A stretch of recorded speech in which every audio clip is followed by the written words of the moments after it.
Hi, I'm Devon Leitschuh. I'm a senior at SIUE, and I just recently finished up my internship at the Belleville Police Academy. I'm doing my presentation on the training and paramilitarization of the police. And what this is, obviously the training is how we're learning, how we're being taught at the police academy and whether or not that's adequate. And the paramilitarization, the paramilitary style, if you're not familiar with this, this is the training of police officers to be more militaristic, to be more like our branches of the military. This is a topic that's discussed frequently whenever we see officer use of force or large groups of officers responding to calls, and whether or not that's good for community relations, if that's a good view to be seen in the public that way. So that's what I broke this presentation down into.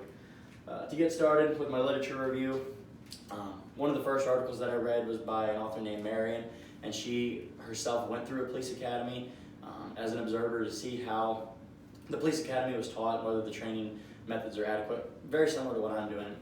And she found in her research that the training from the instructors was adequate, but the recruits themselves were much more focused on learning about things of a violent nature or exciting topics, such as murder investigations or spending time at the firing range, defensive driving, things like that.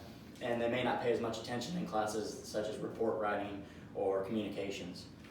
Some of the other articles I read were more focused on the militaristic style of policing. One of the articles discussed the use of PPUs, which is paramilitary policing units. And what this is, as I said before, a very large group of officers responding to a call together. The reason that they do this is for officer safety. The more backup that you have, the safer the officers are. And the positives and negatives of this are obviously officer safety is the number one focus for most police officers. Everybody wants to go home that night. But the negatives are whenever you're using a large militaristic group like this, or if you have a militaristic attitude about your work, sometimes that negatively impacts your communication skills with the community and really affects that officer-citizen relationship. So that's a lot of what I learned in my literature review, but jumping right over into the data analysis, the first point was the training adequate. Personally, I thought the training was great that we've had so far. I'm halfway through right now, 7 weeks of a 14-week police academy. But so far, our instructors, have been great.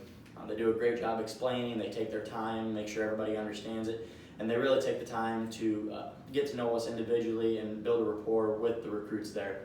They're very big on making sure that we're instructed properly, because most of the instructors that we've had are, I'd say 90% of them actually, are all active duty law enforcement officers. I think the only instructors that we've had that are not active duty still were 2 state's attorneys, and that was really neat having them come in too and seeing, further on from just our arrest, how the criminal justice system prosecutes.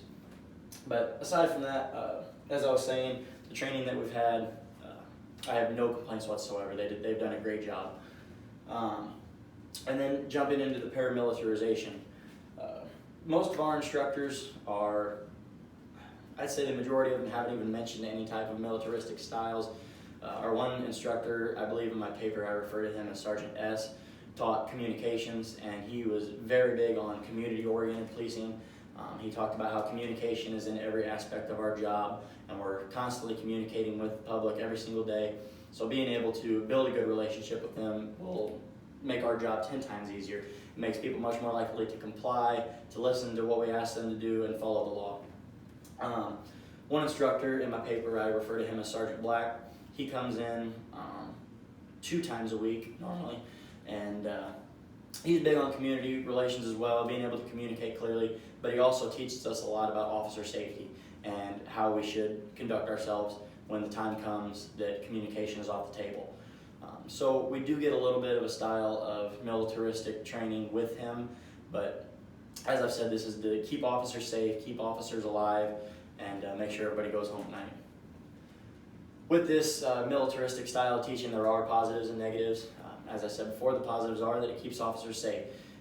It teaches us to have the upper hand in dangerous situations, but at the same time, it does negatively impact our relationship with the community.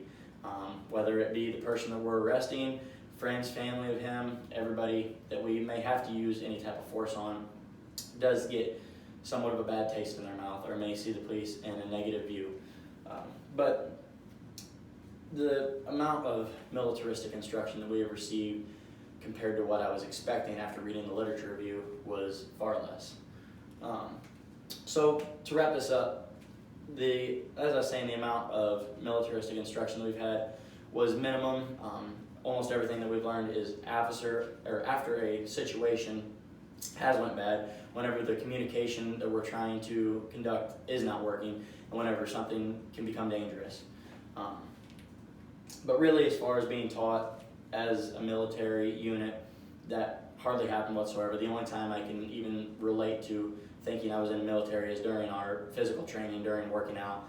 Sometimes they'll yell, get in your face, stuff like that. But I think that's just more of a motivation technique rather than actually trying to treat us like a military unit.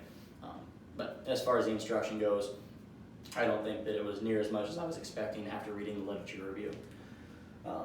The instruction itself, as I said, was great.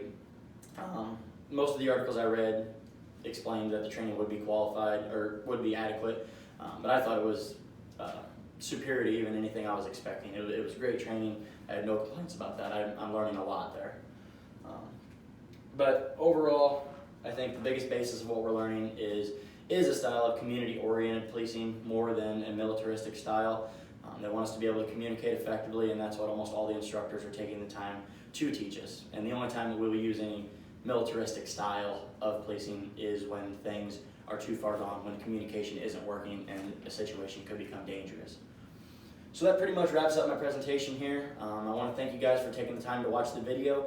If there's any questions, you can direct them to Dr. Oberweis and she'll get a hold of me and I'll answer them the best I can. Thanks again.